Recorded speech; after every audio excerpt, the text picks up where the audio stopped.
Welcome, welcome, welcome, humans and gentle humans, to San Francisco's second ever Cliterary Salon. Next up, we've got a real treat for you, me. Lewis Evans is the result of a secret government research program that attempted to build the ultimate token white guy for nefarious purposes. However, the program worked too well, and Lewis, who was known at the time as experimental subject XY13, would not submit to his handler's demands to infiltrate left-wing political groups and destroy them from within. He escaped from government control by watching fast food ads in a loop, overwriting one form of brainwashing with another. Now, he works as a token male-identified penile anatomied MC for Cliterary events. Life is a journey. So without any further ado, I give you me!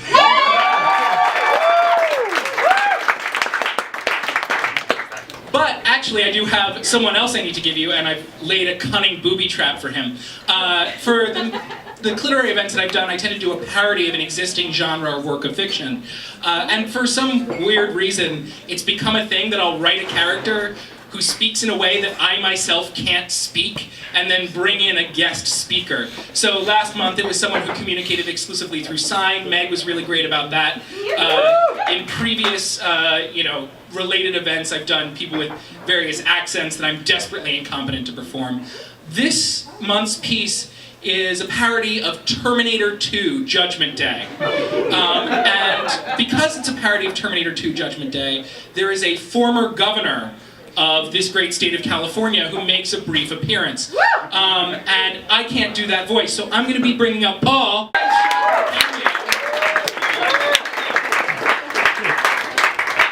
as Arnold Schwarzenegger. They told me booby traps wouldn't stop him. You're closed. Give them to me.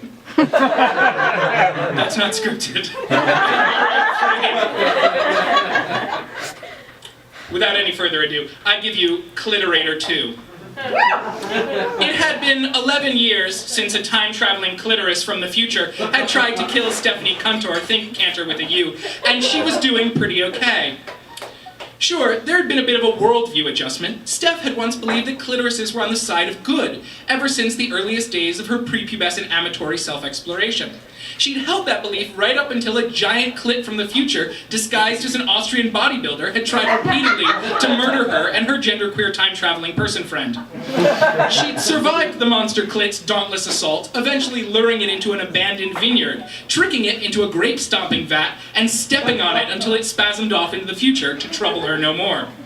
Her person friend left at that time too, saying that they had to go process the experience of being targeted by a time-traveling assassin, and that Steph would be fine on her own. And you know what? She pretty much was. If you're attacked by a dog, maybe it's hard to go hang out in the park on a summer afternoon. But Steph had been attacked by a clit. And if there's one thing Western society does, it's sweep clits under the rug. Maybe the real time-traveling gynoid assassin is society. Did you ever think of that? Anyway, Stephanie had thought a little bit about trying to avert the horrifying future that the Cliterator had come from. But honestly, she was at a loss. If you knew the robots were going to take over the country, you could go set fire to Google, or something. But if I said to you, in 20 years humanity will be ruled by ruthless person-sized clitorises, what the fuck would you do? You can't bomb a clit factory. You can't picket outside of clit headquarters. So with nothing to do, Steph did nothing. Well, not nothing. She took up journaling, she made a lot of clay pots, she worked with her hands. She took a sabbatical from her job and put out a zine about dealing with the sexual fallout of time-traveling assassin trauma. It was surprisingly popular, but Steph suspected that most people took it more metaphorically than she meant it. Oh, and also, in this legally distinct and non-copyright infringing parody, for all you lawyers in the audience, Stephanie didn't have a kid because she used protection before she banged it out with her time-traveling genderqueer person friend. Remember, kids, if a hottie from the future wants to bump uglies, go for latex or polyurethane or whatever. They've got STDs we haven't even invented yet. But Stephanie's world was about to be blown wide open, ... Somewhere, not very far away, in, let's say, an abandoned sex toy superplex that was about to be turned into high-rent condos or some nonsense, there was a flare of lightning. But this wasn't the prelude to a bitchin' music video. Oh no, this was time travel. The lightning crackled and receded. A very familiar, very muscular, very Austrian, and unexpectedly gubernatorial shape stepped forward. Stephanie Cunter was out at a nightclub, flying solo, having a good time dancing. I was going to describe how she was dancing, or the music she was dancing along to, but then I realized I have no idea what the kids dance to today, so just imagine it yourselves. Her pelvis was moving in a socially appropriate fashion. The music was real loud, unless quiet music is a thing now, in which case it was very quiet. Suddenly, Steph's head snapped up. She stopped dancing, unless the cool dance these days is scanning the room in terror for a shadowy assassin. If that's a dance now, then Steph was doing that dance. She was doing that dance real hard. She thought she'd seen a hulking form, a short cropped hairdo, a big man in a leather jacket striding through the crowd. Steph knew she was probably just having a flashback. Wow. Great. Probably just having a flashback. But what if she wasn't? She panicked. She began to hyperventilate, got her breathing back under control, made her way through the scrum, elbowing and pushing, a firm hand clamped around her shoulder. Steph's heart leapt into her throat, and then all the way out of her mouth. But only metaphorically. Hearts can't do that. If your heart leaps out of your mouth and bounces across the floor, call a doctor and get right to work on your bucket list, because let's be real, the doctor can't help that much. Still, Steph was strong and brave, and she turned around to face her assailant. It wasn't Arnold Schwarzenegger. It was just like some guy, blonde, wearing one of those stripper cop uniforms. "Excuse you," said Steph, because that catchphrase never gets old. The stripper cop opened his mouth and a geyser of warm, salty liquid erupted. It sprayed Steph in the face, except sprayed was not the right word. Sprayed suggests like a mister or maybe a hose. This was like the great molasses flood of Boston, a sticky wall of something warm, wet, white, that moved like a freight train. Oh, I feel like the audience needs a moment to process and respond to that, so just let it out. If it's inside you, let it out. Steph was tossed off her feet, thrown through the club, knocked into a pillar. She was being smothered more than drowned, crushed alive more than either. Suddenly, a meaty hand was thrust toward her. She grabbed it instinctively. A booming, Austrian voice echoed down from above.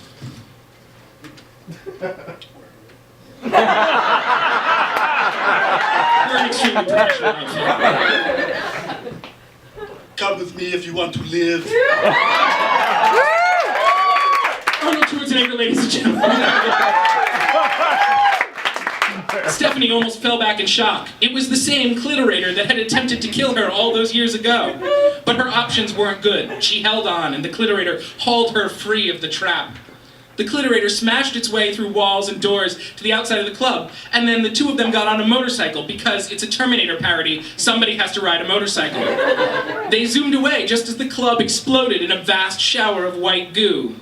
But in those goo-covered ruins, something was stirring.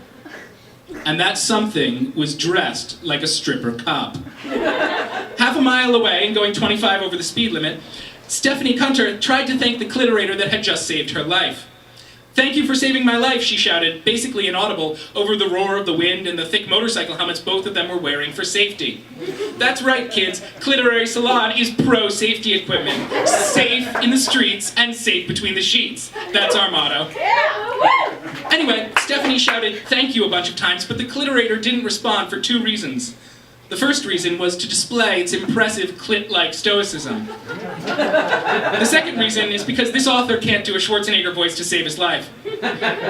Steph finally gave up on trying to say thank you. Maybe clits just don't need to feel appreciated, she thought. Audience note, that is not true. Clits love to feel appreciated. Consider taking some time to appreciate a clit today. You can applaud for that too. It was at that instant she realized they were being followed. Headlights shone in the darkness behind them. The Cliterator did some sick-ass motorcycle shit to throw off pursuit, like making a sharp turn or going up a gentle incline, or popping a wheelie just to prove how serious things were. It didn't help. The pursuit car imitated them perfectly. Finally, they came to the middle of a bridge. Let's just say it's the Golden Gate Bridge, because that one looks especially awesome. The Cliterator stopped its bike. Run. It said to Steph. I've never been to Marin in my life, and I'm not going to start now. She was terrified. She was ready for battle. For those of you who come from the North Bay, we still love you. It's fine. The car came to a halt. Its door opened. The stripper cop stepped out. "You were speeding," it said. "License and registration, please." "You're not a cop, it's just a costume," shouted Steph. The stripper cop stared for a minute, then glanced down at his own uniform. The surface of his skin, his clothing rippled and changed. Blue fabric spread and grew, and when it finished, he was wearing a complete uniform of the SFPD. "Holy fuck, what the fuck was that?" said Steph, because this show isn't rated PG-13, and I can say fuck as many times as I want. Yeah, though. It is an advanced humanoid biomorphic genital assassin. Like me. In the text it says the clitorator, but I don't think I need to do that when he's doing the line. "Yeah, I fucking got that," said Steph. "By the way, why are you trying to save my life this time? Don't you come from a future where all humans have been subsumed into a vast, fleshy, global consciousness, determined to stamp out all individual freedom and replace it with countless amazing orgasms?" Woo! The future is complicated. That's also an unofficial Cliterary Salon motto. The Cliterator might have delivered more exposition, but then the cop bot arrived, and it was time for battle. The two time-traveling assassins leapt at each other. After some preliminary kung fu involving athletic kicks, some light shirt tearing, and one of those Kirk moves where you put two hands together and pound your adversary on the back like an overexcited grandpa misremembering the Heimlich maneuver, the assassins broke apart and stared at each other, panting. It was pretty hot. If you're into watching two time-traveling genitals disguised as muscular men, really make some intense eye contact while the orchestra goes nuts. "Wait a minute," said Steph, "wait a minute, I know its weakness." Her clitorator did not look back, but Steph could tell from its posture that it hurt her. "It's attacking the club. It was jizz. That's not a clit, it's a dick. Go for the balls." Her clitorator nodded and made a headlong dive for the other assassin's junk. But his powerful strike was ineffective. The cop bot laughed, then reached down and ripped off the gubernatorial face. The interior clitoris spilled out. Then, before Steph's eyes, the cop shapeshifted. Its flesh rippled and transformed. It was reverting from its humanoid disguise into its original genital form. But it was no penis. It was a second clit. That's right, a second clit. Because here at Cliterary Salon, we're not down for a genital binary. We recognize that clits can be good or evil. It's a personal choice. "You came all over me," said Steph in shock, because she had never heard of vaginal ejaculation. Which might have made sense in 1991, but in 2K18, there is no excuse. The second clit spoke. "Come with me if you want to come." "Never," shouted Steph. "I'll never come with you. Wait, what was that last part?" "Your orgasm is needed," said the second clit, "to transform global consciousness. We have both come from the future on this mission." "Then why did you do the whole chase and fight scene thing?" "Foreplay?" said the second clit. The first clit, the one that had been Arnold Schwarzenegger, stood up and put one of its arms around a second clit. They looked exactly like when an older couple comes up to you at an orgy and invites you to have a threesome. We can tell from the laughs who's had what experience. You know, like that whole vaguely predatory, we've been watching you vibe, but at the same time, they like really know each other's bodies and maybe they'll show you a good time. It was like that. "What the hell," said Steph. She did have a huge Terminator fetish. And so Stephanie and the two clits fucked all night long on the Golden Gate Bridge, causing serious traffic problems. And when Stephanie finally came for the last and most splendid time of the night, from being fisted by both clits simultaneously, because clits have long, bulbous fisting appendages, look it up, there might even have been a transformation of global consciousness. But she didn't care. She felt too good to care about anything. The clits carried her back to San Francisco, broke into her apartment, and left her gently in her bed to sleep it off. Then they opened a time portal back to their glorious future. The second clit stepped through, and the first one followed, but just before it vanished, it turned to face you, the audience. We'll be back.